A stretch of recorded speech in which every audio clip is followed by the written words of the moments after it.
வணக்கம் தமிழ் விட்டலை சமையலுக்குள்ள போலாம் வாங்க. நம்மளோட சேனலை நீங்க ஃபர்ஸ்ட் டைமா பார்க்கறீங்க அப்படினா சப்ஸ்கிரைப் பண்ணிக்கோங்க. பக்கத்துல இருக்க பெல் சிம்பலை கிளிக் பண்ணிக்கோங்க. ஆல் பட்டனையும் செலக்ட் பண்ணி விட்டுருங்க फ्रेंड्स. அப்பதான் நான் போடுற வீடியோ உடனுக்குடனே உங்களுக்கு நோட்டிஃபிகேஷன்ல வரும். வாங்க வீடியோக்குள்ள போலாம். இன்னைக்கு நம்ம ஒரு சூப்பரான சைட் டிஷ் தான் பார்க்க போறோம். என்ன அப்படினா காலிஃப்ளவர் பட்டாணி வச்சு ஒரு சூப்பரான கிரேவி செய்ய போறோம். அது இட்லி, தோசை, சப்பாத்தி, நான், பரோட்டா, ரைஸ் எல்லாத்துக்குமே ரொம்பவே சூட்டபிளான ஒரு சைட் டிஷ் தான் பார்க்க போறோம். அதை எப்படி பண்றது, அதுக்கு என்னென்ன பொருள் தேவை அப்படிங்கறத நம்ம வீடியோக்குள்ள போய் தெரிஞ்சுக்கலாம் வாங்க. அதுக்கு ஒரு காலிஃப்ளவர் ஒரு மீடியம் சைஸ் அளவு மட்டும் நான் எடுத்துறேன். ஒரு pan ஹீட் பண்ணிக்கோங்க. அதில் கொஞ்சம் போல் எண்ணெய் சேர்த்துக்கோங்க. ஒரு 4 கிராம்பு, 2 ஏலக்காய், ஒரு ஸ்டார் பூ சேர்த்துக்கோங்க. சின்னதாக 2 துண்டு பட்டை, அதுக்கப்புறம் அரை ஸ்பூன் சோம்பு, அரை ஸ்பூன் ஜீரகம் சேர்த்துக்கோங்க. ஒரு சின்ன பீஸ் பிரியாணி இலை சேர்த்துக்கோங்க. இது எல்லாத்தையும் நல்ல எண்ணெயில் பொரிய விட்டதுக்கப்புறமா 2 பெரிய வெங்காயம் ரஃபாக கட் பண்ணி உள்ளே சேர்த்துக்கோங்க. அதுவும் சேர்த்து நல்லா கலந்ததுக்கப்புறமா கொஞ்சம் போல் உப்பு சேர்த்துக்கோங்க. வெங்காயம் டக்குன்னு வணங்குறதுக்காக. அரை ஸ்பூன் சோம்பு, அரை ஸ்பூன் ஜீரகம் சேர்த்துக்கோங்க. கரெக்டாக இருக்கும். ஒரு 7-8 புதினா இலை சேர்த்துக்கோங்க. அதுவும் சேர்த்து நல்லா கலந்து விட்டுருங்க. கலந்ததுக்கப்புறமா 2 மீடியம் சைஸ் உள்ள தக்காளி அதுவும் உள்ளே சேர்த்துட்டு நல்லா கலந்துக்கோங்க. வெங்காயம் கொஞ்சம் கலர் மாறினதுக்கு அப்புறமா தக்காளி சேர்த்துக்கோங்க. ஓகேங்களா? நான் அந்த கண்ணாடி பதம் வரும் இல்லையா, அதுக்கு அடுத்த ஸ்டேஜ் வெங்காயம் ஆனதுக்கப்புறமா நான் தக்காளி உள்ளே சேர்த்துருக்கேன். கரெக்டாக இருக்கும். இதோட 2 ஸ்பூன் அளவுக்கு பொட்டுக்கடலை சேர்த்துக்கோங்க. இப்போ இது எல்லாத்தையும் சேர்த்து நல்லா கலந்துக்கலாம். நம்ம தக்காளி நல்லா குழைஞ்சு வெந்து வரணும். அது வரைக்கும் நல்லா கலந்துக்கலாம் நம்ம.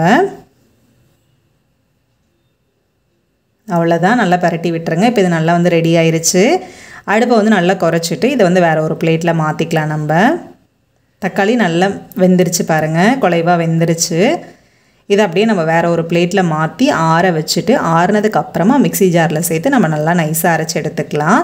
ஆறுறதுக்கு முன்னாடி அரைச்சிங்கன்னா மேலே தெரிக்கும். ஸோ அதுக்காக தான். இப்போ அதே பேனில் கொஞ்சம் போல் எண்ணெய் சேர்த்துக்கோங்க.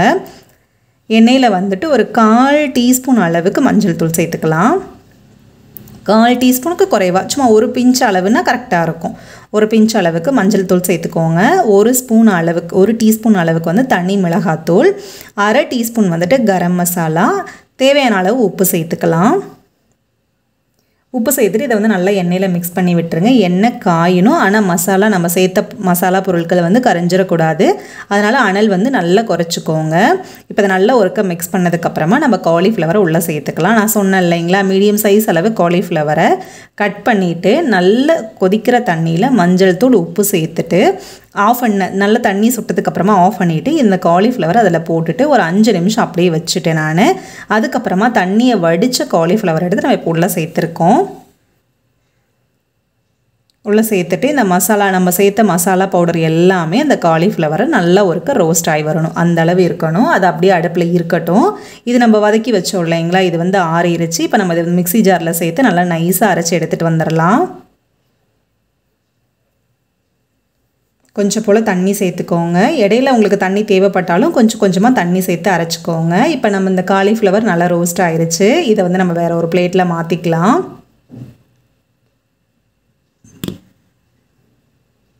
வேறு ஒரு பிளேட்டில் மாற்றியாச்சு. அதே பேனில் கொஞ்சம் போல் எண்ணெய் சேர்த்துக்கோங்க. இப்போ நம்ம கிரேவி செய்ய ஸ்டார்ட் பண்ணிடலாம். அரை டீஸ்பூன் அளவுக்கு ஜீரகம் சேர்த்துக்கோங்க. ஜீரகத்தை நல்லா எண்ணெயில் கலந்து விட்டுருங்க. ஜீரகம் கொஞ்சம் பொரிய ஆரம்பிக்கட்டும். அவ்வளோதான், ஜீரகம் பொரிய ஆரம்பிச்சிருச்சு. இப்போ நம்ம 1 டீஸ்பூன் அளவுக்கு இஞ்சி பூண்டு பேஸ்ட்டு சேர்த்துக்கலாம். இஞ்சி பூண்டு பேஸ்ட் நம்ம பச்சையாக சேர்க்குறனால கொஞ்சம் நமக்கு மேலே தெறிக்க சான்ஸ் இருக்குது. அதனால் அடுப்பை நல்லா குறைச்சிட்டு இஞ்சி பூண்டு பேஸ்ட் நல்லா எண்ணெயில் மிக்ஸ் ஆனதுக்கப்புறமா அடுப்பு தீயை கொஞ்சம் கூட செஞ்சுக்கோங்க. இப்போ இதை நல்லா கலந்து விட்டாச்சு. எண்ணெயில் நல்ல இஞ்சி பூண்டு பேஸ்ட் இந்த ரா ஸ்மெல் போகிற வரைக்கும் நல்லா கலந்து விட்டாச்சு.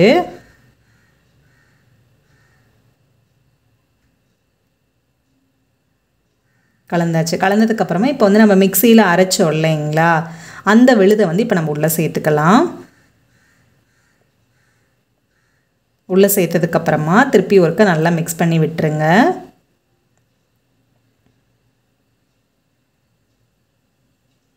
நல்லா மிக்ஸ் பண்ணி விட்டாச்சு. செம்மையாக ஒரு வாசனை வருது, சூப்பராக இருக்குது. நல்லா மிக்ஸ் பண்ணி விட்டுருங்க. அடுப்பு தீயை நல்லா குறைச்சி வச்சுக்கோங்க. நல்லா மிக்ஸ் பண்ணதுக்கப்புறமா 2 ஸ்பூன் அளவுக்கு மல்லித்தூள் சேர்த்துக்கோங்க. 3/4 டீஸ்பூன் வந்து தனி மிளகாத்தூள், 1/2 டீஸ்பூன் வந்துட்டு கறி மசாலா இருக்கும் இல்லைங்களா, அது சேர்த்துக்கோங்க. இப்போ இது எல்லாத்தையும் சேர்த்து நல்லா மிக்ஸ் பண்ணிடலாம். இப்போ இது எல்லாத்தையும் சேர்த்து நல்லா இந்த மசாலாவோட மிக்ஸ் பண்ணி விட்டுருங்க. மிக்ஸ் பண்ணதுக்கப்புறமா தேவையான அளவு உப்பு சேர்த்துக்கலாம். ஆல்ரெடி நம்ம கிரேவிலையும் வெங்காயம் வதக்கையிலையும் உப்பு சேர்த்துருந்தோம். ஸோ அதனால் நம்ம பார்த்துட்டு உப்பு சேர்த்துக்கலாம். கொஞ்சம் போல் உப்பு சேர்த்துட்டு இப்போ இந்த ஜார் அளவான தண்ணி இருக்கு இல்லையா, அதுவும் கொஞ்சம் சேர்த்துக்கலாம். இதுக்கு தேவையான அளவு தண்ணி சேர்த்துக்கோங்க. உங்களுக்கு கிரேவியாக வேணுமா இல்லை செமி கிரேவியாக வேணுமாங்கிறத பார்த்துட்டு தண்ணி அதுக்கு தகுந்த மாதிரி நீங்கள் சேர்த்திக்கோங்க. தண்ணி ஒருக்க சேர்த்திட்டு நல்லா மிக்ஸ் பண்ணி விட்டுறலாம். மிக்ஸ் பண்ணதுக்கப்புறமா ஃப்ரெஷ்ஷாக உரித்த பச்சை பட்டாணி இருக்குது இல்லைங்களா, அது வந்து ஒரு 1/2 கப்பு போல் சேர்த்துருக்கேன். நம்ம காலிஃப்ளவர் ரோஸ்ட் பண்ணோம் இல்லைங்களா, அதுவும் இப்போ சேர்த்தாச்சு. இப்போ சேர்த்து இது ரெண்டத்தையும் சேர்த்து நல்லா மிக்ஸ் பண்ணி விட்டுருங்க. இதே வந்து நீங்கள் காஞ்ச பட்டாணி எடுத்துக்கிறீங்க அப்படின்னா ஓவர் நைட் கண்டிப்பாக ஊற வச்சிடணும். அடுத்த நாள் காலையில் இது காலையிலைக்கு ரெடி பண்ணுறீங்க அப்படின்னா நீங்கள் வந்து காலையில் அந்த பட்டாணியை வந்துட்டு ஒரு 2 விசில் போல் விட்டு வேக வச்சு எடுத்துக்கோங்க. ஆஃப் பாயில் ஆயிரும். நீங்கள் அதுக்கப்புறம் கிரேவியோடு சேர்த்து குக் பண்ணல மீதி ஃபுல்லாமே குக் ஆயிரும். நான் ஃப்ரெஷ்ஷாக உரித்த பட்டாணி அப்படிங்கிறதுனால ஜஸ்ட் வாஷ் பண்ணிட்டு நான் அப்படியே உள்ளே சேர்த்துருக்கேன். இப்போ எல்லாத்தையும் நல்லா மிக்ஸ் பண்ணிக்கலாம். எனக்கு இன்னும் கொஞ்சம் உப்பு தேவைப்படுது. ஸோ பத்தலை, அதனால் நான் உப்பு பார்த்துட்டு செக் பண்ணிவிட்டு போட்டிருக்கேன்.